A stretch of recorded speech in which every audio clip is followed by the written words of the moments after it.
Let's read the directions here. It says, use the sample data and confidence level given below to complete parts A through D.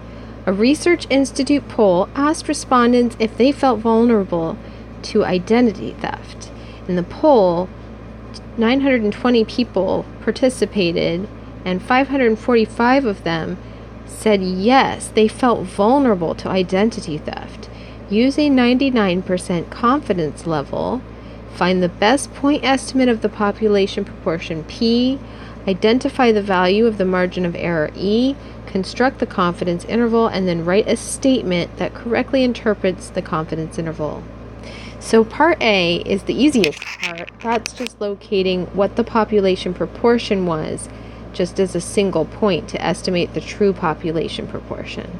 So we're looking for, I hope I said that correctly, we're looking for what the sample proportion is as the point estimate. So we're looking for p hat, the sample proportion, in order to estimate the population proportion. So the best single point that we can use to estimate the true population proportion is p hat, the sample proportion. Now p hat is the proportion of successes divided by trials, total trials, right? So that would be x over n, which here is 545 over 920. So that comes out to be 0.592 to 3 decimal places as needed. Next, we want to identify the value of the margin of error. So if you look at your reference formulas, you'll find that the formula for the margin of error for a population, or to estimate a population proportion by finding a margin of error, what we want to do with this margin of error is we want to take our point estimate and add to it a distance of e and subtract from it a distance of e to get not just a single point to estimate the true population proportion p, but an interval estimate. So our interval estimate is found by taking p hat and adding and subtracting e to get our boundaries of the interval. So e is found from the formula in the reference packet. Take a critical value of a two-tailed test times the square root of p hat q hat over n. And if you want to know why we can do this, you should read 6.3. But you don't really need to know why we can do this in order to be able to do this. Right, so this is the formula.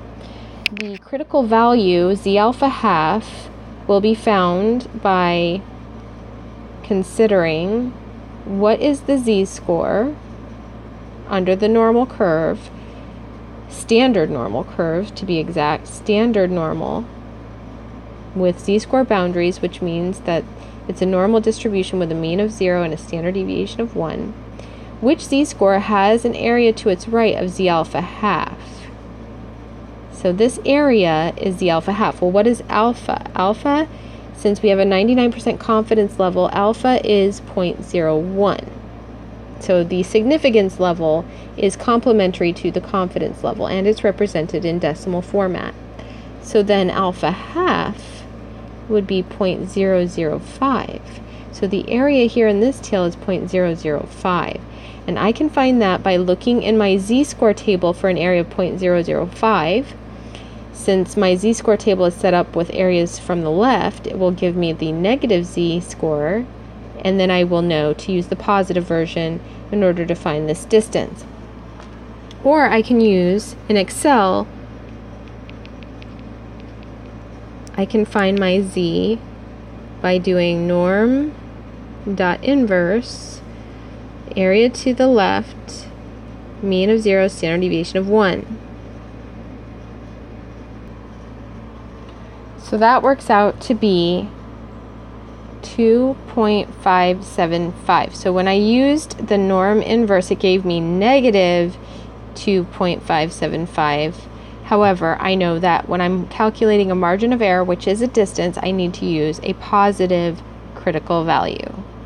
So now that I know what my critical value is, I'm going to go ahead and calculate the margin of error. So let me make some space here.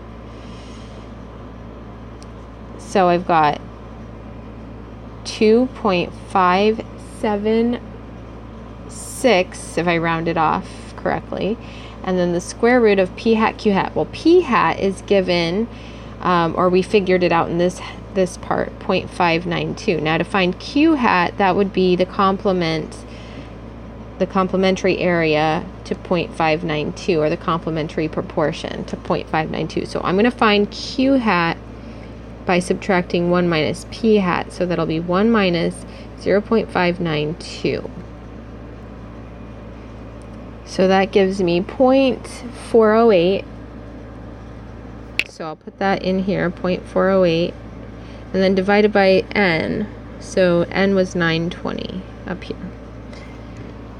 So then just calculate that to get my margin of error, and then I'm going to add it and subtract it from my p hat. So the margin of error is 0.041739-ish. And now I'm going to use that to figure out my confidence interval boundaries. So the confidence interval boundaries, lower bound and upper bound, are found by doing p hat minus e and p hat plus e. We're estimating that p, the true p, is somewhere in between those.